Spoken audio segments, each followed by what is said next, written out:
Hello viewers, আজকে আমরা Sunday special ক্লাসে একটা বিশেষ এবং ইম্পর্টেন্ট টপিক দিচ্ছি।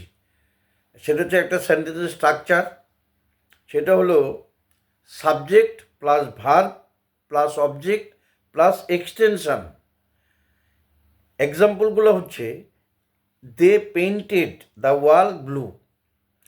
দে সাবজেক্ট, পেইন্টেড হচ্ছে ভার্ব, দ্য ওয়াল অবজেক্ট, আর ব্লু হচ্ছে এক্সটেনশন। তারা দেওয়ালটি নীল রং করেছিল। She named her son Max. তারা তার ছেলের নাম ম্যাক্স রেখেছিল। He made the task easy. সে কাজটিকে সহজ করে দিয়েছিল। We called him a genius. আমরা তাকে একজন প্রতিভা বলেছিলাম। I found the book interesting. আমি বইটিকে আকর্ষণীয় মনে করছি। Thank you. আজকে এই পর্যন্তই।